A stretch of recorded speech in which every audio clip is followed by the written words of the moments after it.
Okay, so last time we were looking at a metric space. So this is a metric space.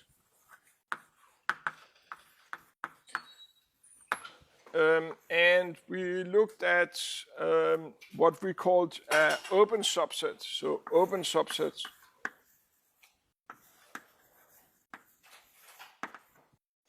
And so an open subset is, so O here is now a subset of X, is said to be open.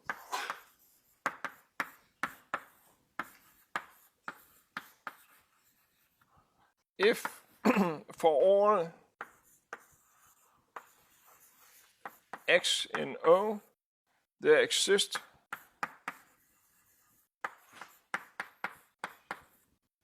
R greater than 0, so that the entire ball around X is contained in O, right? And so the picture is that here you have X, here you have some open subset O, and so if for each point X in O, there is an entire ball here that is contained in O, then O is said to be open, right? A few things that we proved is, so one thing we proved is that, so again, XD is a metric space. Then we defined, we defined the ball, Bx, Br of X. So here X is in X, R is some positive number, and then this thing here is then the Y in X such that the distance from X to Y is strictly less than R. And we showed that Br of X is open. Right, at BR, we say also that BR of X is a ball of radius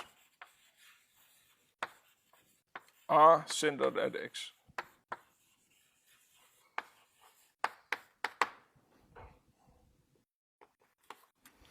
Okay. Now, there's a few other things that we discussed. So one thing is that, so on sets, on subsets, we have three operations.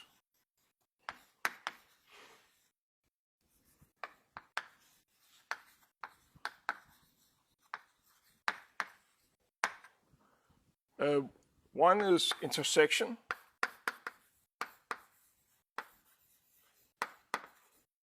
So this is that if U alpha is a family of subsets, then we look at the intersection of all these subsets. And so X is in this intersection just means that X is in U alpha for all alpha. The second operation we looked at was union. And so again, U alpha is a family of subsets. Then we say that X here is in the union of the U alpha. This is the same as saying that there exist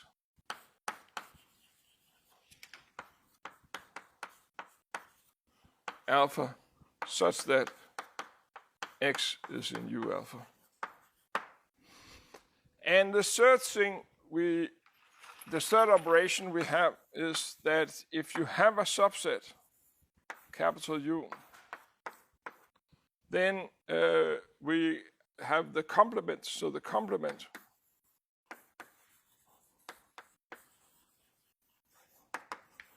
of U is the X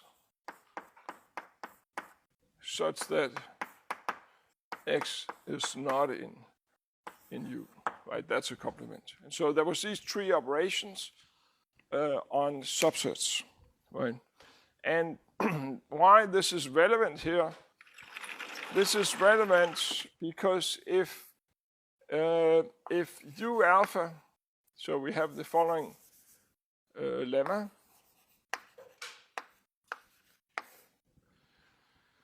Again, we have a metric space here, and we have O alpha is a family of open subset.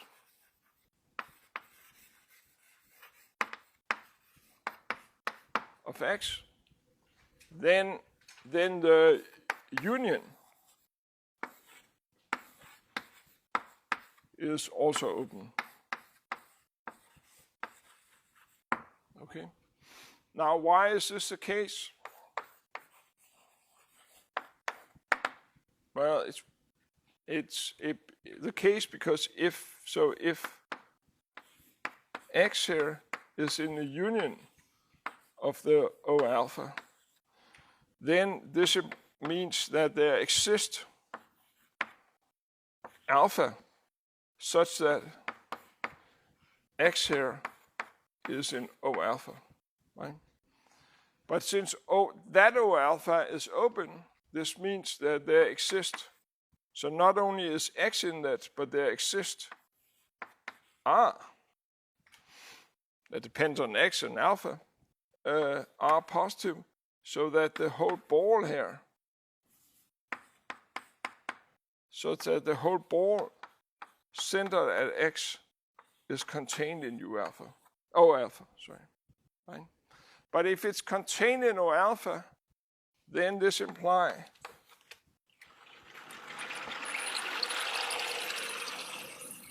if it's contained in O alpha, then we have that, then this implies that it's, of course, this ball here is contained in the union of these guys, right? But that's exactly what it means that to say that the union is open, right?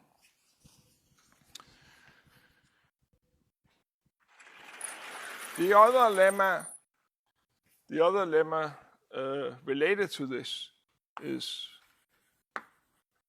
and there you have to be careful, that if you have finitely many, so again you have a metric space,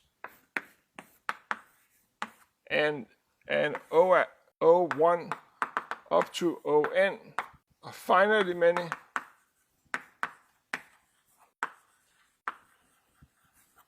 open subsets.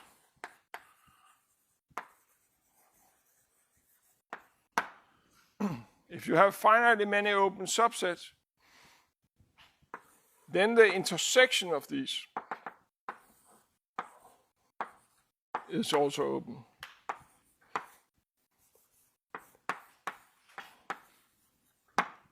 Okay, now why is that the case? This is the case because if you have, so if X here is in the intersection of these guys, then it means that, so this is equivalent to saying that X here is in OI for all I, right? I equal to 1 up to n. But then for each, but this means, but since OI is open, then for OI there exists a RI. So this means that since OI is open, there exists a RI such that the ball here with radius x, but with radius RI, but center x, this one here is contained in OI, right? This is for each eye, right? But now if we take, there's only finitely many eye, so you can let R be the minimum of these guys, right? If R is the minimum of these guys, then the ball of radius R around X, these are the points where the distance is strictly less than R to X, right? But that is, of course, contained in BRI of X. This is for each I, you have this. But this one here was supposed to be contained in OI, right? And so you see that this ball here, okay, this ball here is contained in this for each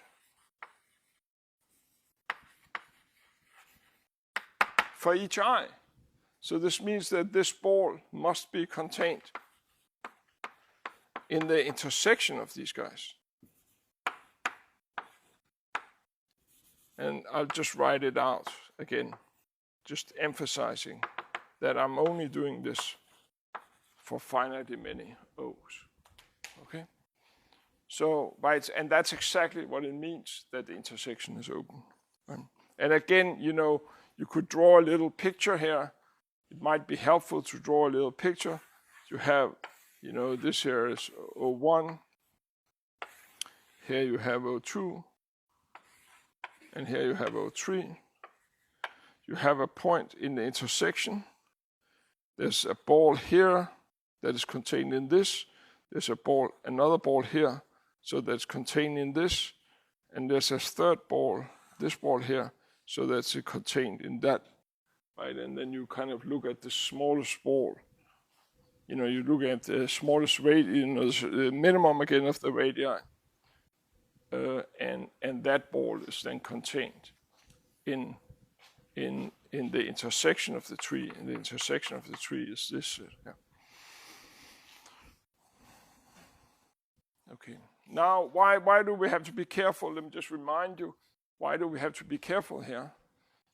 And so the example that we looked at last time was that if you take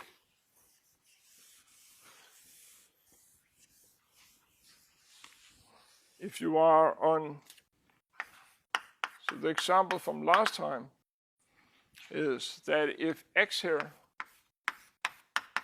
is a real number and you're looking at O, N here is a natural number, and you're looking at that this is this interval here from -1/n to n, well then, if you're looking at the intersection of all of these, right, the intersection, well, that's just the 1 point, 0, right? And of course, 0 is not an open subset, right? Because if it was an open subset, a whole ball, and a ball here on the line is like a little open, a little interval that doesn't have the 2 endpoints, right? So this here is, so note that in this example, each OI, or each ON is open, but the intersection of the ONs is not open. And the problem again is that there are infinite many ONs, right? Okay, now again, one of the things we proved was, and maybe it was just here on that board, one of the things we proved last time was that if you take a ball, then it is actually an open set. Let me prove a variation of that. So suppose you're looking at, so let's have a lemma here. that if you have, again, a metric space here, and R here is bigger than 0, now let's look at the X and then take away, but now I'm looking at the set, so let me look at the set Y here. So X is some fixed point in this metric space, and you're looking at the Y in X, so that the distance to X from Y is strictly bigger than R. Okay? So in other words, if this here is X, this is the space X, here you have the point X, then you have here, this here including this the circle here, are the points that have distance at most R from little x, then this is this set here outside this disk where the boundary is included. So outside that. Okay, and so what I want to prove here is that this here is an open subset. And the proof is very similar to how we proved that a ball is open. Again, the key ingredient is the triangle inequality. And so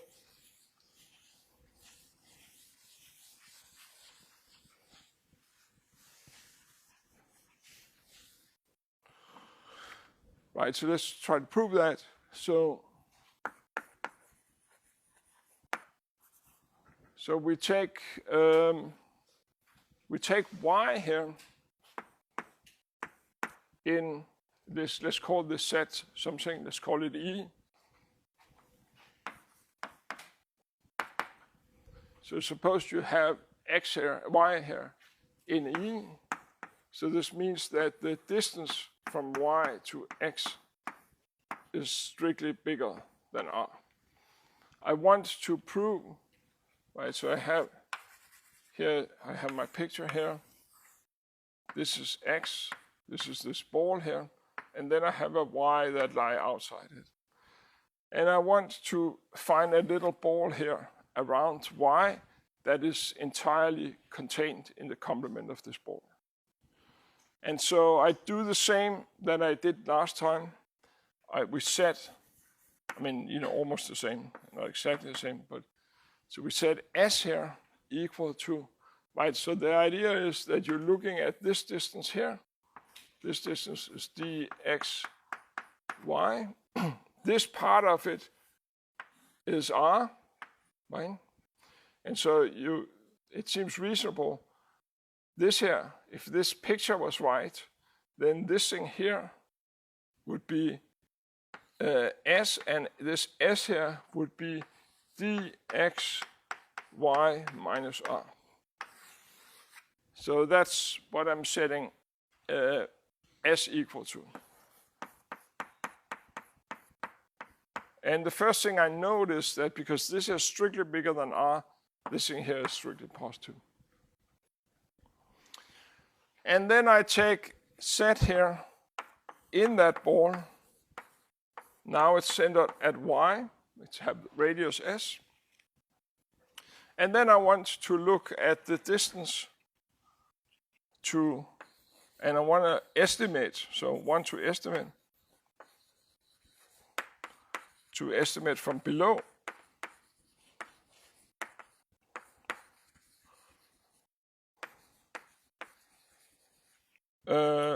The distance from x to z, right? Well, the triangle inequality, if you just think about the triangle, that's something like bounding a distance from above, right? So if I want to estimate something below, then basically this thing I want to estimate from below have to be on the other side of the inequality, right? And so how does that work? So so let's again draw a little picture so I have let me do it a little bit on the side. So I have this ball here, and I have this y here, and then I have the c here. And I now want to say, I want to estimate. So I'm saying that the distance from,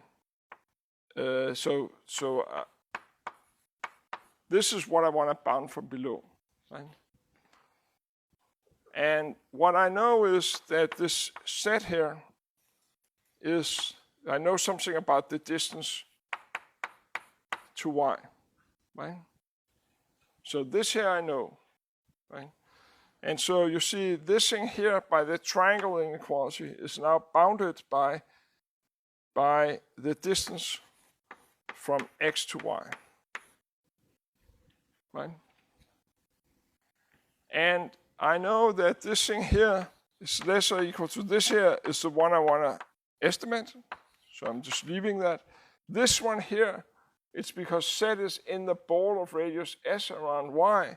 So this thing here is actually strictly less than s, like that, fine? And so now you can just move this one here over on the other side, and you have that dx y minus s is strictly less than x comma z.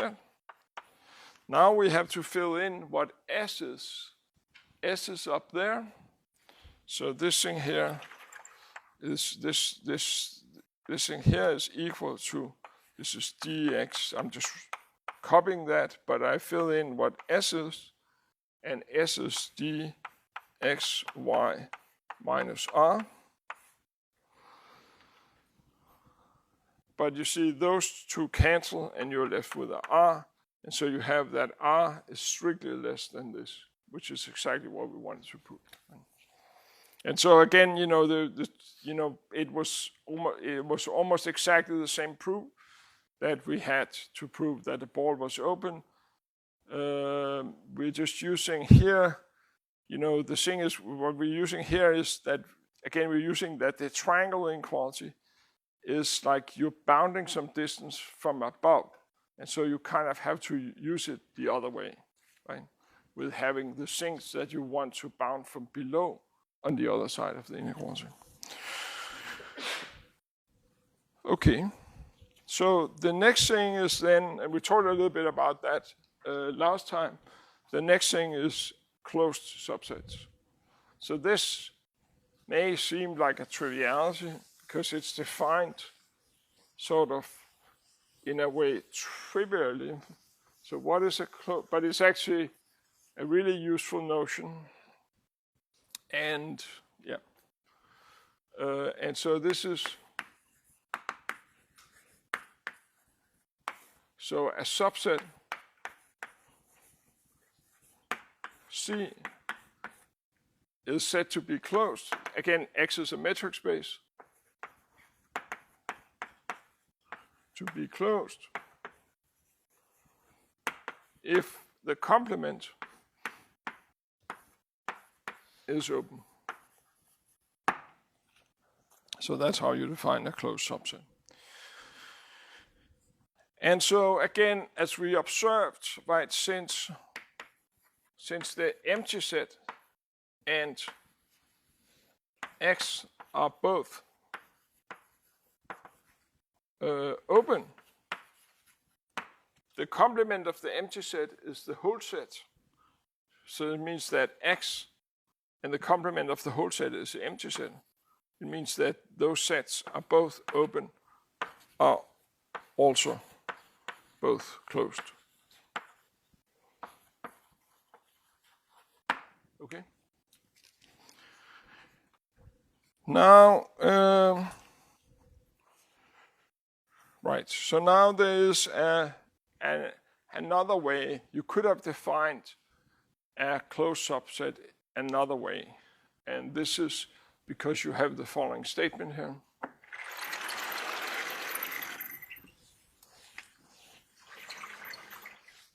So a subset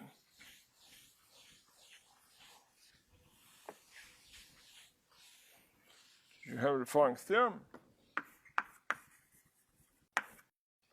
that again you have a metric space and C here subset of X is closed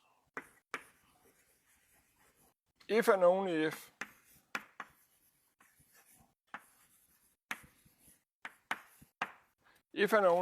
for all sequences in C, if and only if for all sequences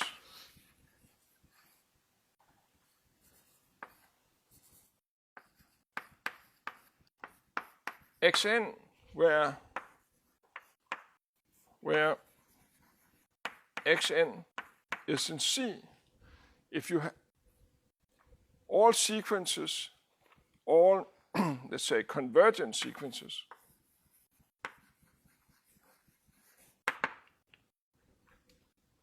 so all convergent sequence where the sequence lie in C, then the limit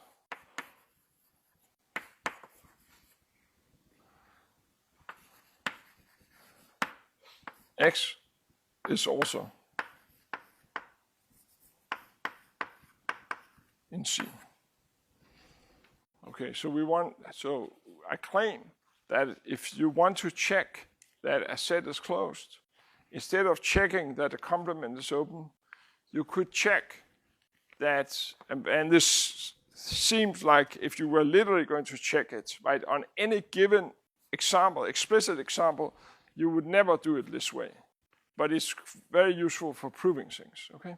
And so the thing is that instead of proving that the complement is open, instead you could just prove that whenever you have a sequence in that set, then is the limit also in that set. If that's the case for all sequences, then the set is closed, right?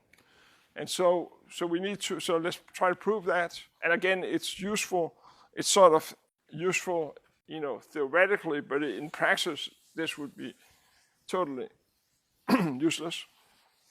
But it is useful to proving things. And so now, so we need to, there's two things we need to prove. And so there's two directions. So assume first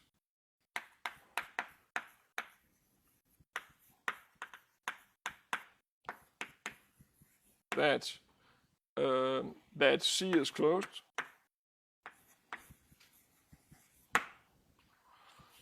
And let Xn in C be a convergent sequence.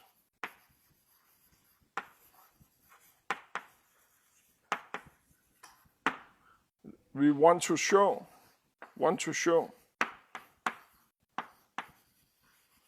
that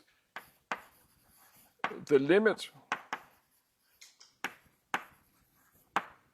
X is also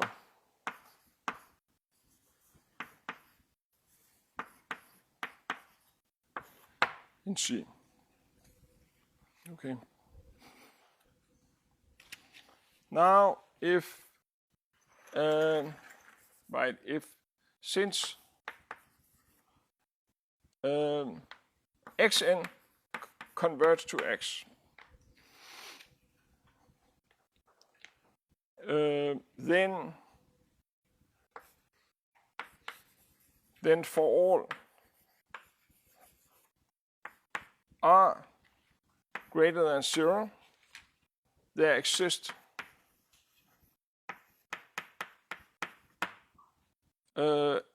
Xn in the ball here of radius R around X, right? Because it's converging, right? So this means that for each R, you must have this. But now you see that if x here, if x was not in C, right? If x is not in C, since C is closed, the complement is open. And so this means that now x here is assumed to be in a complement, but it means that there exists some r, so that the ball here of radius of that r would be contained in the complement.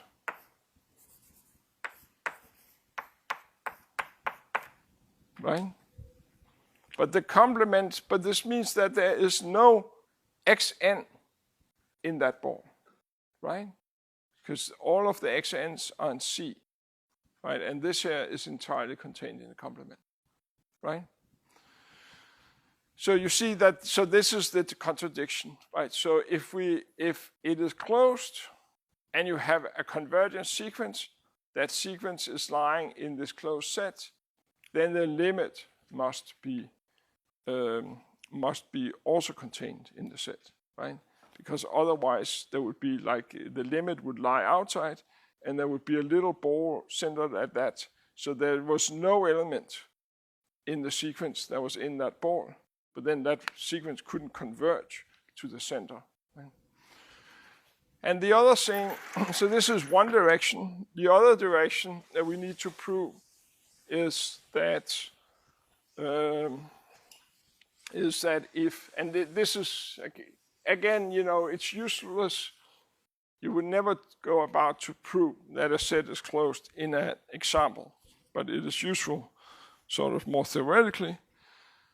So suppose you have a set and you knew that whenever you have a sequence in that set, then the limit that is convergent, then the limit is also in the set. So the next thing, so we also need to show the converse, and again the converse.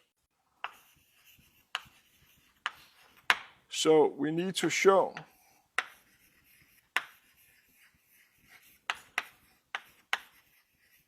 that if for all sequences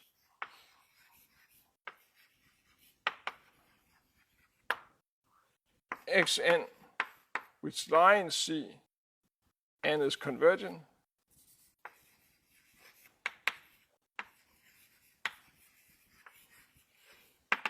then the limit x is also in C, then C is in fact closed. Right, so that would be the converse, right? So we prove if and only if it has this property. Okay, so now let's assume that, so suppose we have this property that all convergent sequences, that the limit convergent sequence in the set, then the limit was also in the set. Now let's prove that the set is closed. So to prove the set is closed, we need to show that the complement is open, right?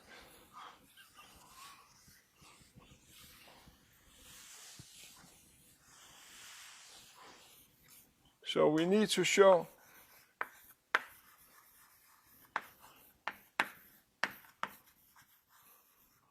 that the complement here is open.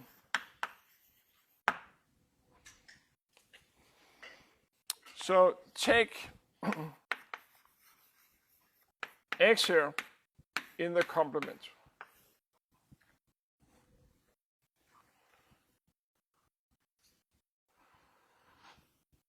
If for all r greater than 0, right? So we need to prove that, sorry, so let me say it like this. So we take some x, and we need to show